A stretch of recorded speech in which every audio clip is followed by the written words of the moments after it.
Hi, another film I watched recently was Otto der Liebesfilm, the romance film from 1992, the fourth in the series of films co-written, often co-directed by and starring German comedian Otto Waalkes as his Otto character, a bumpkin from the East Frisian Islands who comes to the big city and gets in various entertaining scrapes with his fast-talking sense of humour, romancing a high-class lady and running rings around the mean villainous types.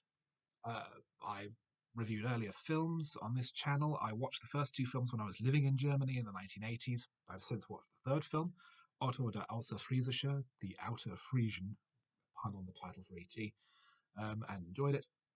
This is the fourth film, and I'd said after the third that the film's formula was getting quite tired, that Otto goes from the the, the islands to the big city and meets a high class lady, and there's a romance, and this formula was getting tired. And he's clearly come to the same conclusion because in the romance film, he's already in the big city, he lives as a busker, and the romance is actually dealt with in a refreshing way because the mission is that Cupid, who's also played by Waalkes, has been assigned to bring more love to the earth, so he fires his arrows. One of them hits Waalkes, the other is supposed to hit a nice young lady, but unfortunately, Cupid is slightly distracted, misses, and hits the lady's dog.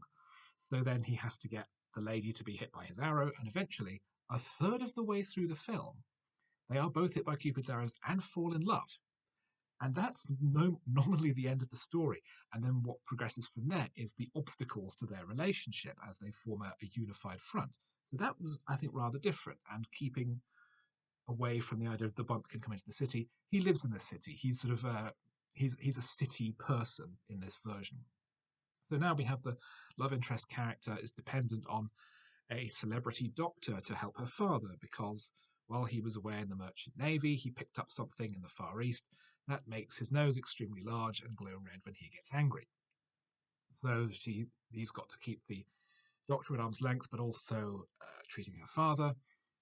Otto is determined to find somewhere for them to live and stumbles across a conservatoire for music students, and because he's a busker, he might qualify for that, and he impresses the lady who runs it. But unfortunately, on the jury to decide who gets in is also the celebrity doctor, so there's all kinds of farcical elements.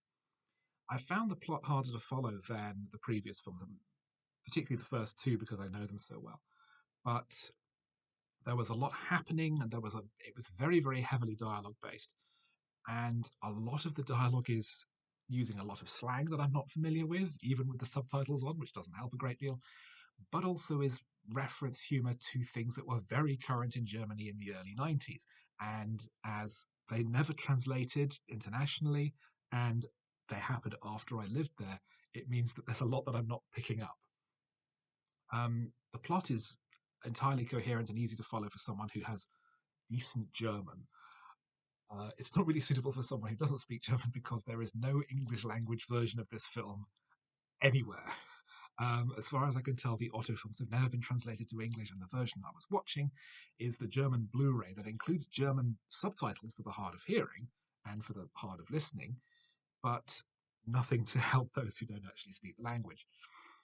There are some great visual gags. There's, that change in story of trying to make it a bit different, trying to make try to twist the formula in a new, fresh way. That works very well.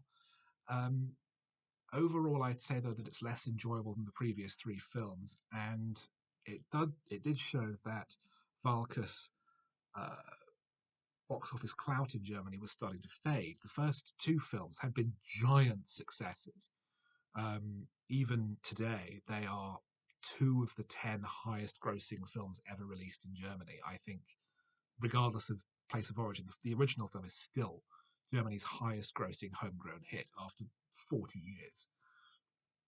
A fifth film with the Otto character eventually appeared in 2000. I hope to be reviewing that eventually. Otto, the catastrophe film, Der Katastrophenfilm.